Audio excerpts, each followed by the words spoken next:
Dunia saat itu gempar dengan berita seorang bayi berumur 2 bulan dari keluarga Katolik di Afrika yang menolak dibaptis. Mama unisibi baptise na mini kwa Allah na jumbe wake Muhammad. Ibu, tolong jangan baptis saya adalah orang yang beriman kepada Allah Subhanahu wa taala dan Rasulnya Muhammad sallallahu alaihi wasallam. Ayah dan ibunya Domisia Francis pun bingung. Kemudian didatangkan seorang pendeta untuk berbicara kepada bayinya itu. Are you Yesus? Apakah kamu Yesus? Kemudian dengan tenang sang bayi Syarifuddin menjawab, No, I am not Jesus. I am created by God. God the same God who created Jesus. Tidak, aku bukan Yesus. Aku diciptakan Allah, Tuhan yang sama dengan yang menciptakan Yesus. Saat itu ribuan umat Kristen di Tanzania dan sekitarnya dipimpin bocah ajaib itu mengucap 2 kalimat syahadat dan menterjemahkan Al-Quran ke berbagai bahasa tersebut. Hal pertama yang sering ia ucapkan adalah Anda bertobat dan Anda akan diterima oleh Allah Subhanahu wa taala.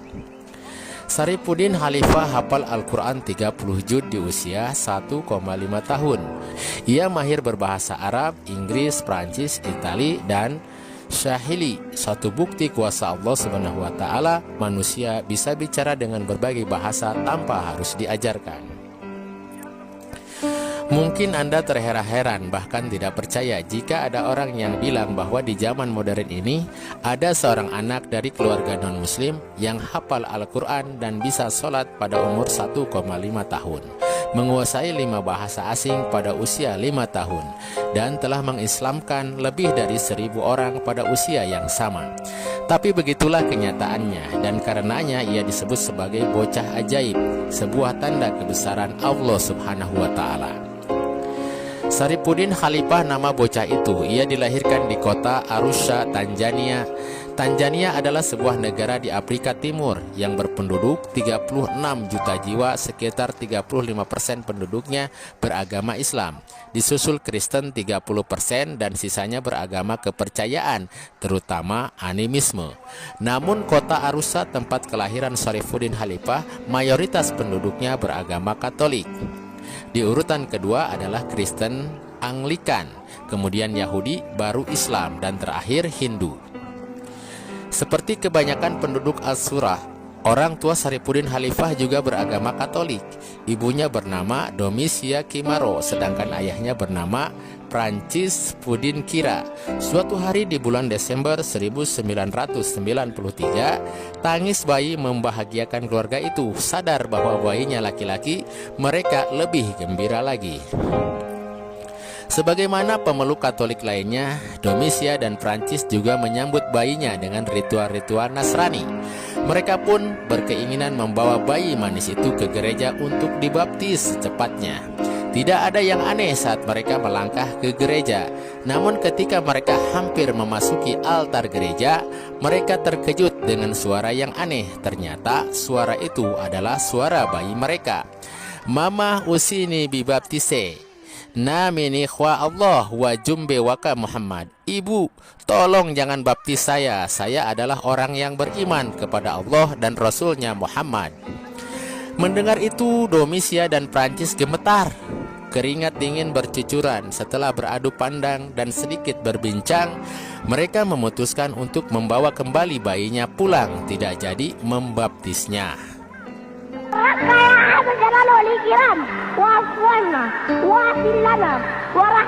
Di awal Maret 1994, ketika usianya melewati 2 bulan, bayi itu selalu menangis ketika hendak disusui ibunya.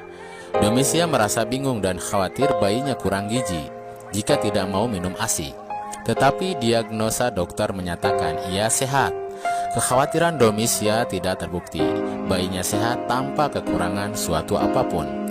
Tidak ada penjelasan apapun mengapa Allah mentakdirkan Syarifuddin Khalifah tidak mau minum ASI dari ibunya setelah 2 bulan. Di tengah kebiasaan bayi-bayi belajar mengucapkan satu suku kata seperti panggilan ma atau lainnya, Syarifuddin Khalifah pada usianya yang baru 4 bulan mulai mengeluarkan lafal-lafal aneh. Beberapa tetangga serta keluarga Domisia dan Prancis terheran-heran melihat bayinya itu berbicara. Mulutnya bergerak pelan dan berbunyi, "Fatubu ila bari'ikum faqtulu anfusakum zalikum khairul lakum inda bari'ikum fataba alaikum innahu huwat tawwabur rahim." Orang-orang yang takjub menimbulkan kegaduhan. Mereka tidak mengetahui bahwa yang diucapkan Syarifuddin Khalifah adalah surat Al-Baqarah dari ayat Al-Quran, yaitu ayat ke-54. Hidayah telah membawa iman.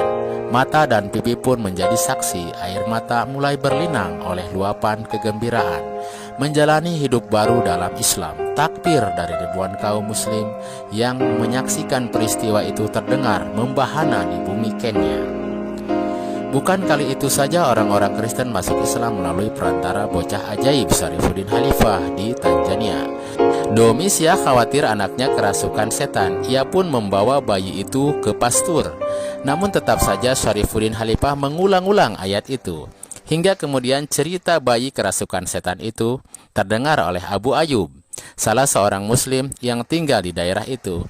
Ketika Abu Ayub datang, Syarifuddin Khalifah juga membaca ayat itu.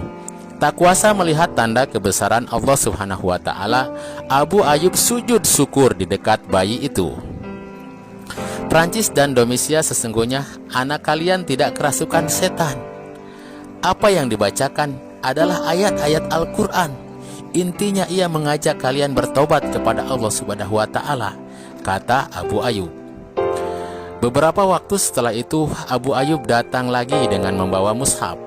Ia memperlihatkan kepada Prancis dan Domisia ayat-ayat yang dibaca oleh bayinya. Mereka berdua butuh waktu dalam pergulatan batin untuk beriman. Keduanya pun akhirnya mendapatkan hidayah. Mereka masuk Islam. Sesudah masuk Islam itulah mereka memberikan nama untuk anaknya sebagai Syarifuddin Khalifah.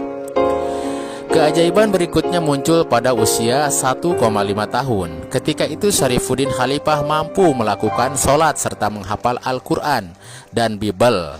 Lalu pada usia 4-5 tahun ia menguasai 5 bahasa.